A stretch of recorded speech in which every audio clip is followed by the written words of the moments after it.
Assalamualaikum warahmatullahi wabarakatuh. Apa kabar kalian semua? Semoga kalian semua dalam keadaan sehat dan bahagia. Perkenalkan, nama saya Selvi Fatima Marses, mahasiswa semester 3 dari jurusan Psikologi Pendidikan dan Bimbingan, Prodi Bimbingan dan Konseling angkatan 2019. Baik, adapun topik atau judul materi yang akan saya jelaskan pada kesempatan ini yaitu kesetaraan gender dalam pendidikan. Nah, adakah yang ingin bertanya mengapa saya perlu menyampaikan topik ini? Adapun keterampilan yang dibutuhkan di kesetaraan gender dalam pendidikan yaitu yang pertama, gender di dalam kelas. Yang kedua, pengetahuan gender dari guru dan siswa. Yang ketiga, pandangan umum feminisme terhadap struktur sosial yang patriarkal di masyarakat. Nah, baiklah, setelah saya membahas materi ini, saya berharap kalian dapat memahami tentang kesetaraan gender dalam pendidikan. Selanjutnya, saya akan menjelaskan tentang kesetaraan gender. Dikenal juga sebagai keadilan gender, adalah pandangan bahwa semua orang harus menerima perlakuan yang setara dan tidak didiskriminasi berdasarkan identitas gender mereka yang bersifat kodratif. Kesetaraan gender dikenal juga dalam praktiknya. Tujuan dari kesetaraan gender adalah agar tiap orang memperoleh perlakuan yang sama dan adil di dalam masyarakat, tidak hanya dalam bidang politik, di tempat kerja, atau bidang yang terkait dengan kebijakan tertentu berkembang dengan dahsyat. Teknologi yang pesat ini berdampak pada berbagai bidang, baik itu bidang ekonomi, politik maupun sosial, dan budaya serta membuat keterkaitan suatu negara dengan negara lain yang disebut juga globalisasi. Langsung saja pada materi inti yaitu apa itu 4 keterampilan yang harus dibutuhkan di abad 21 yang kita sebut dengan 4C. Apa saja 4C itu?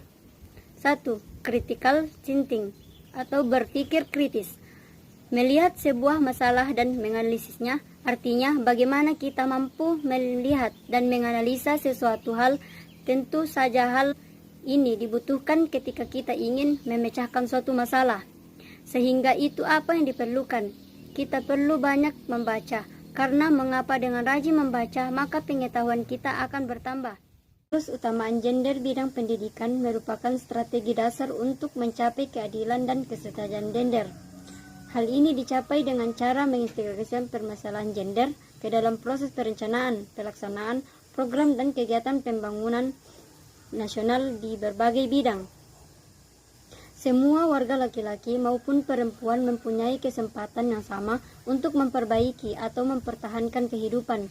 Oleh karenanya, hasil-hasil pembangunan harus dinikmati secara merata oleh semua kelompok gender sesuai dengan kebutuhan mereka.